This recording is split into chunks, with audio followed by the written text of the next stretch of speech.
Olá a todos, sejam muito bem-vindos ao nosso programa. Eu quero agradecer a sua audiência, o seu carinho e a sua confiança. E antes de iniciarmos, eu quero dar uma dica muito bacana para vocês. É sobre o programa Nota Fiscal Amazonense. Eu acredito que você, que é consumidor, ao comprar um produto hoje, o vendedor te pergunta: CPF na nota? Não é verdade? Pois é, então cadastre sim seu CPF na nota, mas não esqueça de cadastrar também os seus dados no site nfamazonense.cefaz.an.gov.br. Somente com esse cadastro você poderá participar das premiações diárias em dinheiro e estará prestando um bem à nossa sociedade, pois você vai estar contribuído para que nosso Estado arrecade mais recursos para serem investidos na saúde, na educação e na segurança. Importante informar você também que parte desses recursos financeiros serão destinados para instituições de caridade, que cuidam de pessoas com câncer, crianças e idosos. Então, gente, vamos fazer a nossa parte e cobrar que o governo faça dele também. Não saia daí, está começando o programa Fala Sério.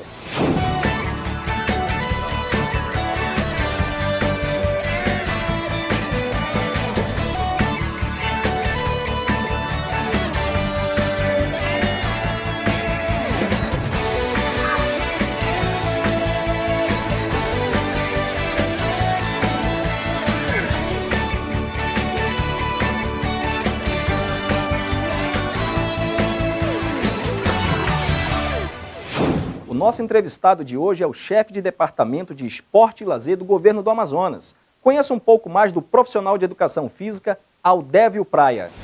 Natural de Manaus, Aldévio Praia Júnior nasceu em 1961. Cursou Educação Física na Universidade Newton Lins. É pós-graduado em Fisiologia do Exercício, em Gestão da Educação, em Metodologia do Ensino Superior e iniciou mestrado em Biologia Urbana. Atualmente, exerce o cargo de chefe do Departamento de Esporte do Governo do Amazonas. No ano de 2007, iniciou sua trajetória de gestor em programas sociais de esporte e lazer em âmbitos federal, estadual e municipal, tendo elaborado em parceria com o poder público diversos programas e projetos voltados ao esporte, atividades físicas, lazer e recreação. Atleta polivalente, atuou como jogador de futebol nas categorias de base do Atlético Rio Negro Clube, praticou judô e luta livre, participou de competições de corridas de aventuras e ultramaratonas, foi instrutor de paraquedismo e pratica ciclismo e mountain bike, sua paixão dos fins de semana. Recentemente, foi homenageado na Assembleia Legislativa do Estado pelos relevantes serviços prestados na área do esporte e lazer no estado do Amazonas. Uma vida dedicada ao esporte e lazer, não é verdade? Nós assistimos agora aí na história do nosso amigo Aldévio. E ele já se encontra aqui em nossos estúdios. Aldévio, seja muito bem-vindo ao nosso programa. Eu que agradeço, Paulo. Queria também parabenizá-lo pelo programa e acho que veio numa hora boa e que vai somar muito em termos de informação para a sociedade do Amazonas. Muito obrigado. Esse é nosso terceiro programa. E se Deus quiser, a gente vai sempre convidar pessoas que possam contribuir com a sociedade através de informações. E hoje nós vamos falar de esporte e lazer, não é verdade? Vamos falar de esporte e lazer. Aliás, esporte que tem crescido muito no nosso estado, né? Principalmente na vertente de saúde, que é a mais importante, na minha opinião. Aproveitando a deixa, Aldévio, esporte, saúde e qualidade de vida. Você, como profissional de educação física e pós-graduado em quê? Fisiologia do Exercício, Gestão da Educação e Metodologia do Ensino Superior. Faz um parâmetro aqui para os nossos telespectadores da saúde com a qualidade de vida e o exercício físico aqui um pouco para a gente. Eu vejo saúde como a parte orgânica harmoniosa, né? Não só em si ligada ao esporte. A saúde para mim é quando você tem autonomia e independência para fazer suas ações do dia a dia. Essa é a minha visão de saúde. E como esporte, ligado ao esporte, o esporte já está agregado, né? Você geralmente vê os programas e as opiniões de esporte ligado a você ter saúde através do esporte. Na realidade, você pode ter e pode não ter, né? Porque você pode fazer esporte de uma forma consciente e pode fazer esporte de uma forma prejudicial. Logicamente que você, quando bem direcionado e bem assessorado, você vai atingir o objetivo da qualidade de vida que você colocou. Por isso que é importante, gente, nós procurarmos sempre o auxílio de um profissional de educação física.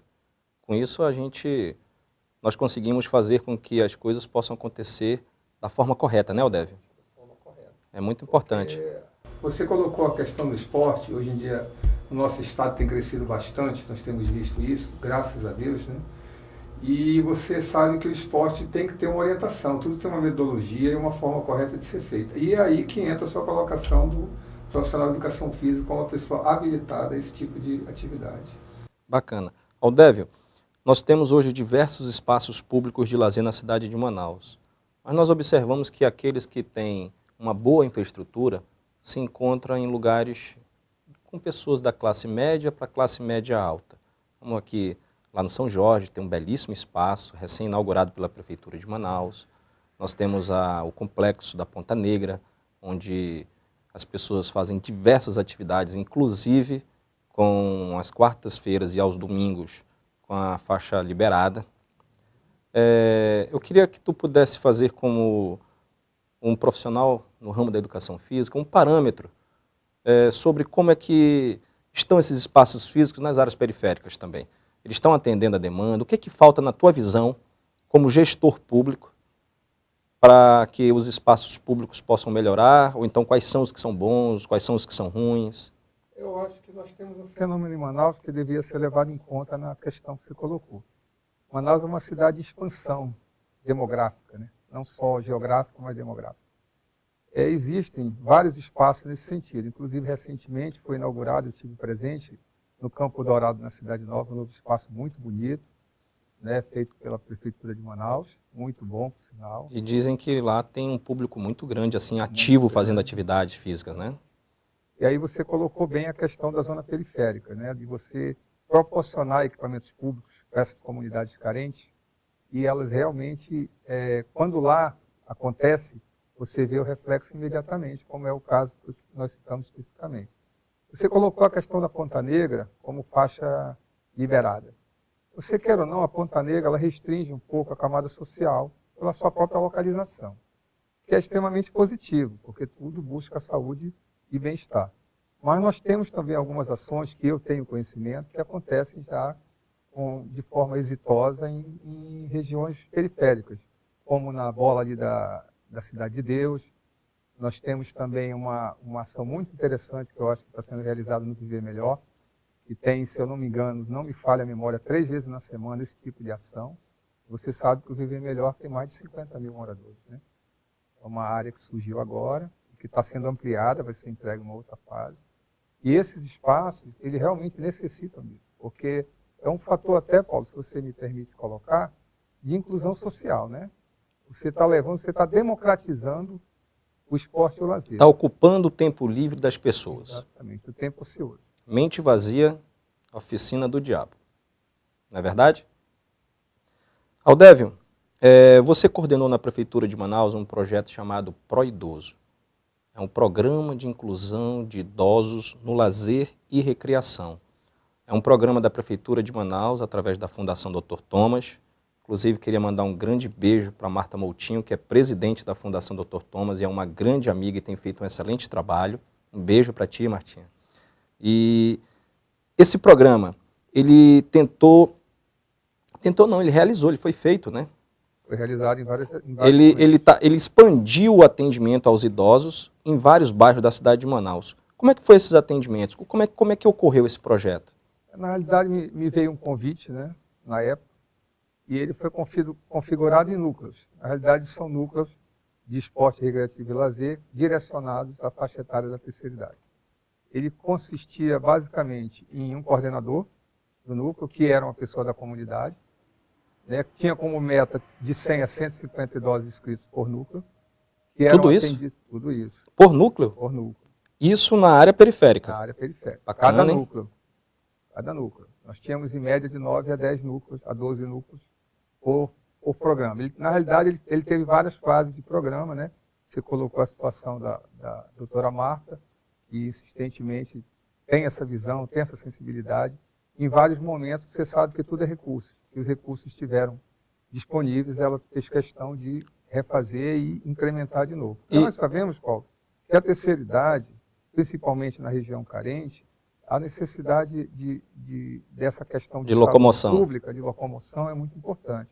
Nós temos centros da Aparecida, nós temos o centro municipal, mas isso exige deslocamento. E nem sempre o idoso, ele não gosta de sair do seu bairro para ir para outro lugar.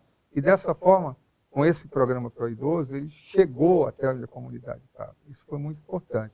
Nós tínhamos atividades sistemáticas, que eram realizadas 3 vezes na semana, e tínhamos as sistemáticas que eram os eventos, os grandes eventos, que envolviam todos os núcleos ao mesmo tempo. Com horário fixo, com tudo. Horário fixo, 2 estagiários, um supervisor, todos supervisor formado em educação física, estagiários também da área de educação física e de dança. E a população idosa totalmente envolvida, né, Aldévio? Isso é muito bacana. Né? Isso é muito bacana. Aldévio, nós temos uma pergunta de um telespectador para você, tá bom? Vamos assistir? Isso aí, pessoal. Muito bacana a participação do professor Aldévio aí no programa Fala Sério. Aproveitar a oportunidade de mandar um abraço para o professor, um abraço também para o Paulo Pacheco. Aproveitar também para fazer uma pergunta pertinente para o professor Aldévio. Os profissionais de educação física passam por várias situações. E uma delas que eu gostaria de saber a sua opinião é no que se refere às taxas que as academias cobram aos profissionais que atuam como personal trainer. Queria saber se você acha correto. Qual a sua opinião sobre isso, professor? Um abraço. A pergunta é bem pertinente, Manuel, porque nós vivemos um momento de discussão com relação a esse tema entre academia e profissionais da área. Eu, particularmente, procuro olhar a visão de ambos os lados para ter uma forma harmoniosa de opinião. Você tem o lado da academia, que disponibiliza os recursos físicos, equipamentos, e tem o lado do profissional, né, que disponibiliza o seu conhecimento. E nós temos no centro de tudo isso o principal beneficiado, que é a pessoa que está procurando essa qualidade de vida através dos trabalhos profissionais. Aí você me pergunta, qual a sua opinião sobre isso, Manuel? Eu respondo para você. Eu acho que, na minha opinião, está faltando um consenso, né, das academias sentarem com os profissionais. Na minha opinião, o nosso Conselho Regional poderia até mediar essa discussão. Aldévio, te interrompendo rapidinho, só para que nossos telespectadores possam entender. O profissional de educação física, quando ele vai lecionar na academia, ele é cobrado. Só que ele não é cobrado apenas com uma taxa única para ele poder estar na academia dando aula para 10, 8, 3 pessoas. É por aluno a taxa sendo cobrada, que às vezes torna inviável que a pessoa possa estar lecionando naquela academia. E hoje eles fazem as opções de poderem estar treinando nos prédios hoje, que tem as próprias academias, não é verdade? Exatamente. Eu fazer os circuitos, trabalho de circuitos em areia, em locais até privados. Entendi. É interessante colocar a sua colocação que o profissional de educação física, quando está prestando esse serviço, está prestando um serviço que a academia não presta. A academia, você paga a academia, você é frequentador de academia, eu sou, nós sabemos. Você paga para o uso do espaço físico. Você não tem essa assessoria pessoal. Então, Entendi. Por isso que eu acho interessante ter um consenso, né, para se chegar ao... Porque eu acho que o principal interessado é que deve ser visado, que é a pessoa que vai receber essas instruções, essas orientações. Entendi. O cliente, né, da academia, inclusive. É verdade. Há É prejudicial, né? Vamos dizer assim, o atleta ele ter que gastar... Não o atleta, mas o profissional de educação física ter que gastar tanto dinheiro assim para poder lecionar. Para prestar o serviço. Pois é. Aldévio, eu acho que, inclusive, um serviço que até leva a qualidade da própria academia, do próprio estabelecimento. Dependendo do tipo de profissional. Tem profissional que leva muitos alunos para a academia. Não é verdade? Aldévio, eu tenho uma pergunta para fazer para você, envolvendo a parte de atividades públicas que a SEGEL, onde você trabalha, que é a Secretaria de Esporte e Lazer da do Estado do Amazonas, quero fazer uma pergunta para você sobre as políticas públicas voltadas ao esporte do local que você trabalha. Mas você vai responder depois dos nossos comerciais, tá bom? A gente volta já já.